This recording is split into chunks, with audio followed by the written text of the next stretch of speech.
The scene is a facility. We are in the back corner of an industrial facility at night, low lighting. I was crowded among a group of men and women. We were there for a task, a software job, it seemed. Nothing was clear, but we had come to work. Beside me, a young woman, less formed, junior, somehow related to me, was present. She had a food stain on her shirt. I think I had a food stain on my shirt as well. Many of us just walked to the left of the management and walked through the door exiting from the back left wall. I had warned the young woman she would be treated more harshly, and she was. A cold figure like an agent pulled her along with another woman. They were pushed up against the wall, judged before the test even began. The rest of us moved down the leftward hallway, just a corridor, dark, narrow, unknown. We walked it, and at the end, light, not heaven, but purpose. The light guided us as we walked the narrow corridor. A large room opened up, like an auditorium. Rows of long, empty tables. Dozens of others were there, already setting up their workstations or actively working. It was busy work. It was quiet. No spectacle, no applause, only function. I moved to the far right side where there was free desk space. Not in resistance, but in quiet obedience. There was space. There was order. I found a workstation and began to assemble. The first challenge was power. I plugged in the machine, but the cooling system or the workstation itself, one of the two, wouldn't connect. It slipped. It refused to engage. So I rotated the power strip, shifted my approach, and it was able to rest loosely in place. The fan hummed. Order established. I walked to a table nearby. It was like a flea market. Piles of old drives, discarded, broken. I picked one up, returned to my station, and realized this is the job: to take the old, the damaged, the forgotten, and move them onto new hardware. As I walked up to my running workstation with the drive in hand, a voice rang out. It was the guy next to me. Grab a bowl.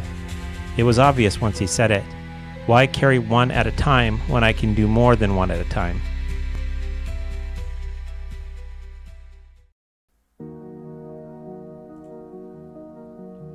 A divine sifting through the crucible of selection. Prologue. The warehouse of judgment. In the shadowed recesses of an industrial facility, cold and unyielding, you stand pressed against a wall, hemmed in by a throng of men and women. Scene 1. This is no mere facility, but a crucible of divine evaluation, a threshing floor where souls are sifted as grain. Amos 9:9. The darkness signifies hiddenness, the death to self required for salvation, yet also the concealment of truth from the unworthy. Song of Solomon 1:5. The industrial setting with its mechanical austerity mirrors the relentless machinery of divine order, grinding away human frailty to reveal the kernel of worthiness. Isaiah 40:6-7.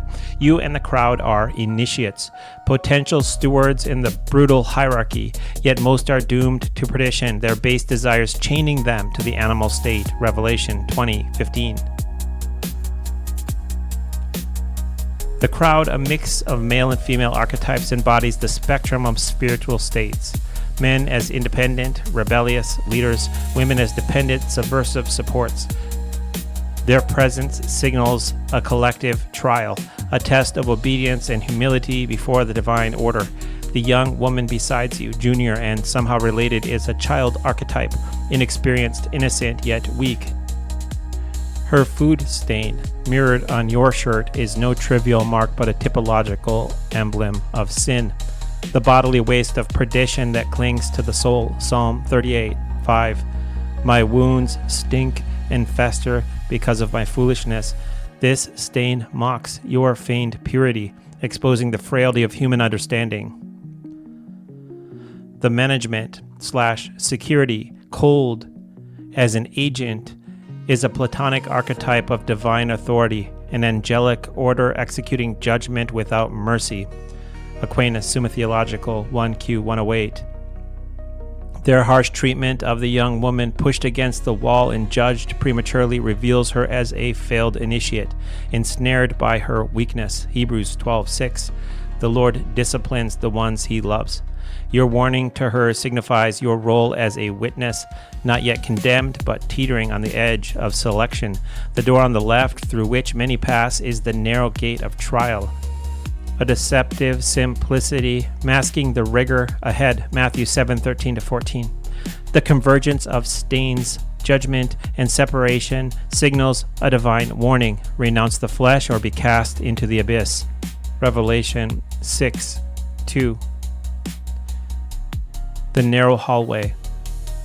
The hallway, dark and constricted, is the path of ascetical discipline, the quote-unquote narrow way that few find. Matthew 7:14. Its darkness is not despair, but the hiddenness of truth, stripping away the arrogance of human paradigms. Shivius, Vision 3:5. The light at the end, not heaven but purpose, is the divine call to function. The tested purity of gold refined by fire. 1 Peter 1:7. This corridor is a test, forcing humility and obedience as you walk blindly, trusting the unseen order. Psalms 119:105. Your word is a lamp to my feet and a light to my path. The collective movement of the rest of us underscores the hierarchical sifting. Only those who endure the darkness while the judged remain behind. Damned by their stains. Hildegard's Shivius, Vision 12. Scene 3, the auditorium. The auditorium, with its rows of empty tables and quiet workers, is the divine workshop, a microcosm of the hierarchical universe where souls labor under scrutiny. Psalms 90:17. Let the favor of the Lord our God be upon us and establish the work of our hands. The absence of spectacle or applause strips away the worldly vanity, leaving only function, a cold Thomistic archetype of order. Aquinas, Summa 1Q22. Your movement to the far right, seeking free desk space, is not rebellion but submission to the divine structure, a quiet obedience that aligns with the remnant who ascend. The workstation, your assigned place, is your soul's crucible, where you must prove your stewardship through disciplined labor. Colossians 3:23. Whatever you do, work heartily as for the Lord. Scene 4, the first task, the struggle for power. The challenge of power, where the cooling system or workstation refuses to connect, symbolizes the soul's struggle to align with divine energy, the power of grace that sustains obedience. Psalms 62:11. Power belongs to God. The slipping connection mocks your initial inadequacy, a test of perseverance. James 1:3. By rotating the power strip, you adapt, demonstrating the humility to shift your approach, a small victory in the selection process. Psalms 18:26. With the purified, you show yourself pure. The humming fan signifies order restored, a fleeting alignment with the divine will, yet the loose connection warns of fragility. One misstep and you fall into deception. Revelation 2:5. Scene 5, the drives, the redemption of the broken. The flea market table, piled with discarded drives, is a graveyard of souls, the old, damaged, forgotten remnants of human frailty. Psalms 143:3. The enemy has crushed my life to the ground. He has made me dwell in darkness. These drives are not mere objects, but archetypes of lost potential, souls cast aside by their failure to transcend the flesh. Isaiah 40:6-7. Your task is to transfer them to new hardware. This is the divine mandate of stewardship, to redeem the broken through disciplined service and radical abnegation of self for the order's sake. Luke 14:26. The act of picking up a drive signifies your acceptance of this martyrdom, yet the multiplicity of drives warns of the overwhelming burden. Most will remain unredeemed, damned by their corruption. Revelations 20:15.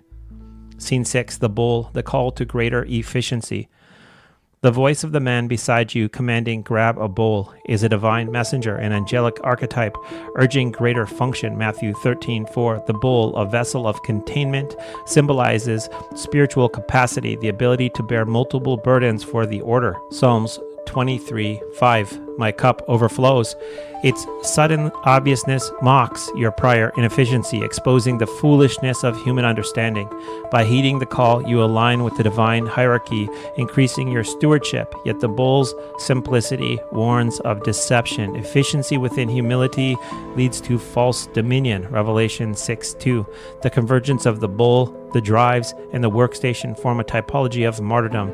Only through radical self-renunciation can you carry the broken to salvation. The biting warning. Perdition awaits the unworthy. This dream is a divine sieve, sifting your soul through the brutal hierarchy of selection, the stains of sin, the narrow corridor, the silent labor, and the broken drives all converge to test your fitness for salvation. Yet heed this warning, the great majority fail, their souls crushed by base desires and feigned humility. Revelation 20:15.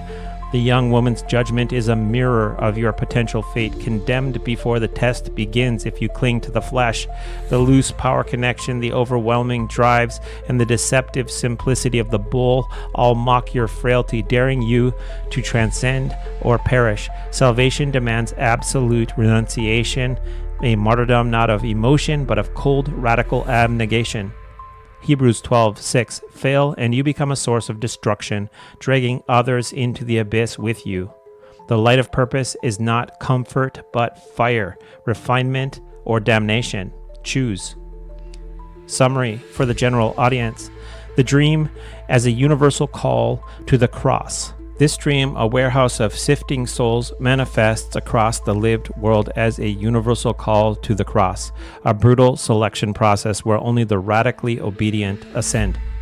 For the merchant, it is the temptation to hoard wealth, mocked by the stain of greed. For the scholar, the illusion of knowledge, exposed as fleeting grass. Isaiah 40:6-7.